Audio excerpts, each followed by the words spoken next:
semuanya, sekarang saya akan kembali menceritakan cerita dari akun Dioseta yang berjudul Imah Leuweung. Sudah 1 minggu aku tinggal di kampung ini, Kampung Sukmaraya, yang terletak di kaki Gunung Gede. Sebenarnya tujuanku ke sini adalah untuk mengurus berkas-berkas untuk persiapanku melamar kerja di kota asalku di Jogja. Dulu aku sempat tinggal cukup lama di sini, sampai akhirnya aku pulang ke Jogja dan belum sempat merubah berkas kependudukanku. Perkenalkan, namaku Danan Jaya. Danan Jaya Sambara, panggil Danan saja. Setelah lulus, aku bekerja di pabrik gula pamanku di area Klaten. Namun karena suatu hal, aku memutuskan untuk tidak bekerja lagi di tempat itu dan mencoba melamar di perusahaan swasta. Di kampung ini, aku tinggal di rumah budeku, sebuah rumah di perkampungan yang cukup padat dengan pemandangan yang selalu membuatku rindu, yaitu sebuah pohon beringin besar yang selalu bisa dilihat dari sudut manapun kampung ini. Bahkan saat ini pun aku masih menatapnya dengan ditemani secangkir kopi pahit dan sebatang rokok. Masuk sudah mau maghrib. Tiba-tiba seorang ibu yang lewat memecah lamunanku. "Jibu, maksudnya iya bu, saya lupa saya sedang tidak di Jogja." "Masnya bukan orang sini ya?" "Iya bu, saya dari Jogja," balasku. "Mas, di kampung ini kalau sudah maghrib langsung masuk rumah ya, jangan keluar-keluar, habis ada insiden," cerita ibu itu. "Iya bu, sudah dibilangin juga sama bude, terima kasih diingatkan," balasku. "Mangga pamit ibu itu." Cerita ini memang sudah menyebar di seluruh kampung. Sudah hampir 1 bulan dibuat aturan tidak tertulis bahwa setelah maghrib warga dilarang keluar rumah. Berdasarkan cerita warga, sempat ada kejadian misterius di mana seorang anak hilang di kampung ini dan ditemukan tak bernyawa di pinggir sebuah sumur dengan kondisi tidak utuh seolah diserang oleh hewan buas.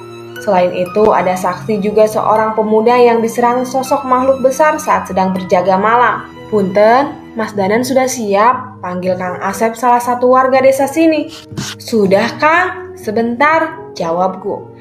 "Malam ini kita sudah janjian untuk melakukan sisir kampung bersama beberapa warga di sini. Bude Ranti memang memintaku untuk membantu warga sini untuk menyelesaikan masalah yang membuat desa ini menjadi sangat mencekam." "Yang ikut berapa orang Kang Asep?" tanyaku. "Hari ini cuma kita bertiga mas." Begitu saya info Mas Danan mau ngecek ke Imah Leuweung, yang lain gak mau ikut, jawab Kang Asep. "Ya udah gak apa-apa, toh kita cuma ngecek aja." "Satu lagi siapa?" "Pak Kuswara, itu lagi ngabisin rokok dulu," lanjut Kang Asep. Pak Kuswara adalah salah satu sesepuh desa sini. Dia bisa dipercaya untuk mengatasi masalah-masalah yang berhubungan dengan hal gaib di desa ini. "Malam Pak Kus," sapaku.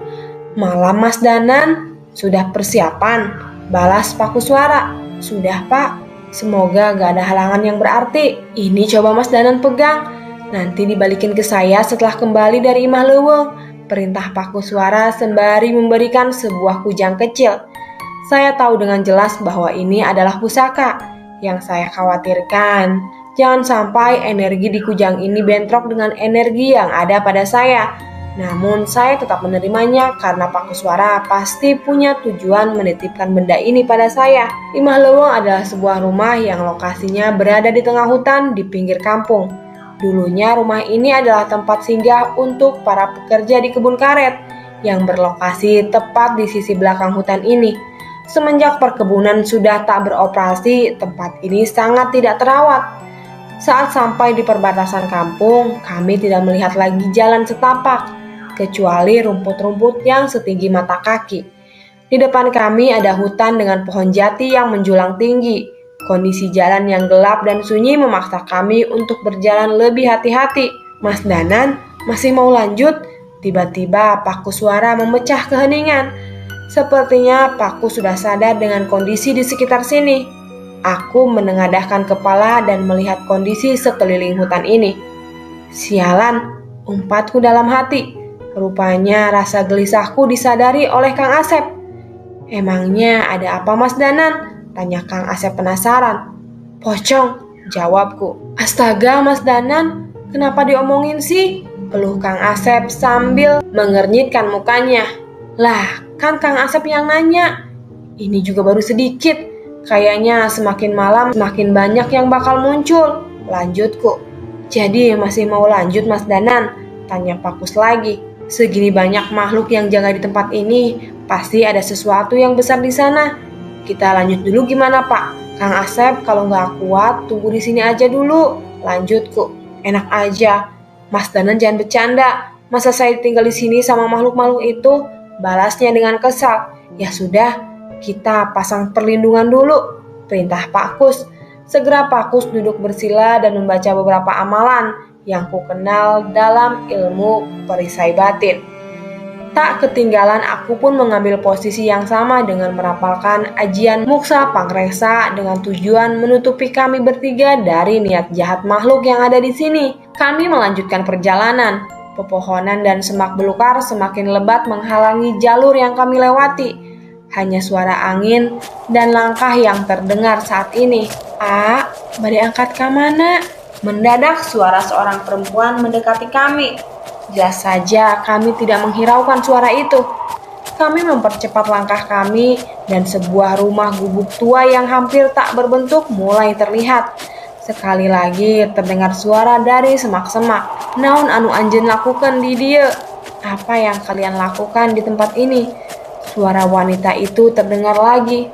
Namun disertai suara semak-semak yang tersibak seolah dilewati hewan hutan. Kami pun menoleh, dan apa yang kami lihat, sosok wanita dengan wajah tak berbentuk, dengan bola mata yang tidak lagi di tempatnya. Rambutnya terurai di tanah dengan tubuh bawah, berbentuk ular dengan sisik berwarna hitam. Seketika aku kembali merapalkan amalan-amalan untuk mengusir makhluk itu dari sini. Namun sebelum selesai, makhluk itu mengatakan, "Saya tidak bermaksud menyakiti, saya hanya memperingatkan kalian," ucap makhluk itu. Suara Kang Asep jatuh terduduk. "Apa itu sialan?"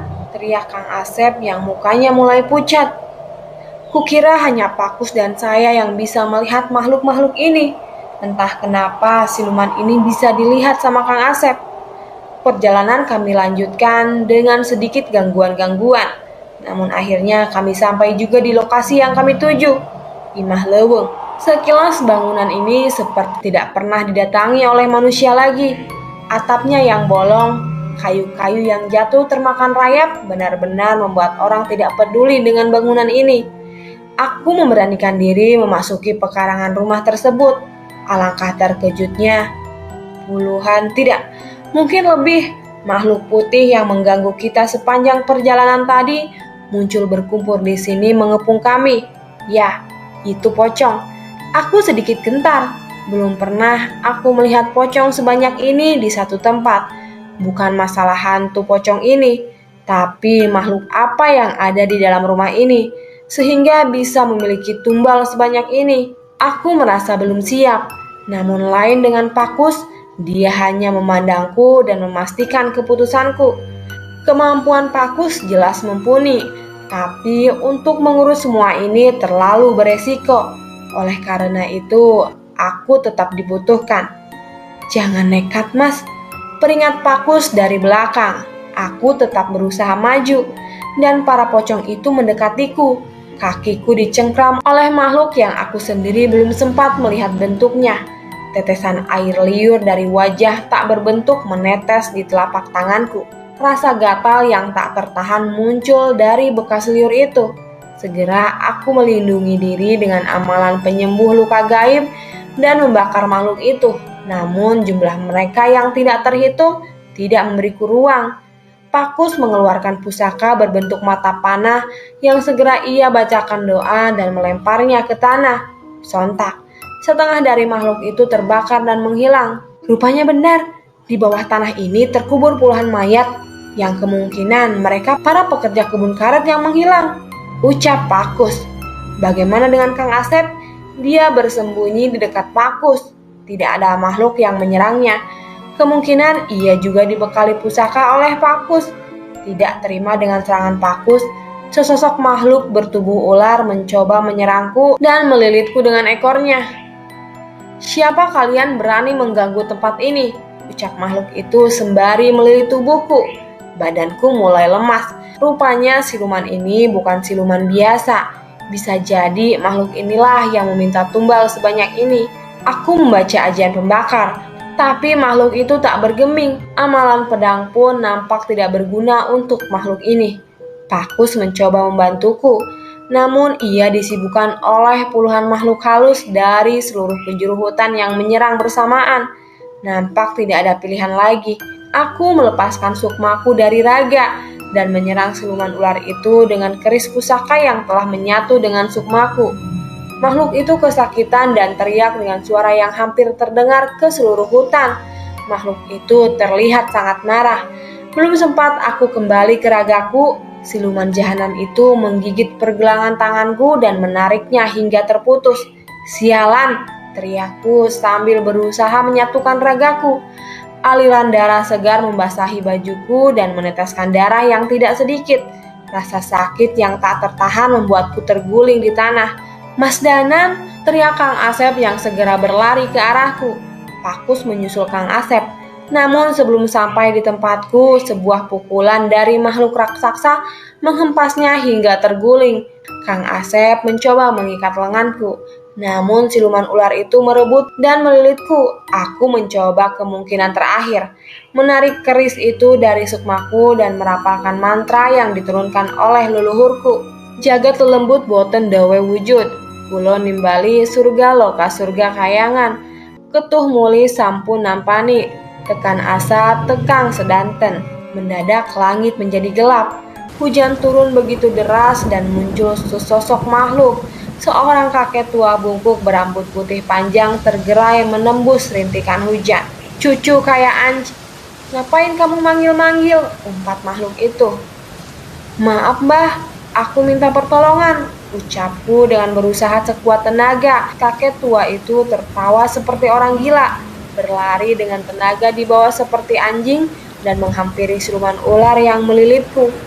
Belum sempat siluman itu berbicara, kakek tua itu segera memasukkan tangan ke mulut siluman itu dan merobeknya dengan keji sambil tertawa. Tidak puas sampai di situ, ia mengambil badan siluman itu dan memakan dadanya dengan buas hingga darah hitam bermuncratan di tanah. Gila, makhluk sekuat itu dihabisi tanpa ampun, pikirku.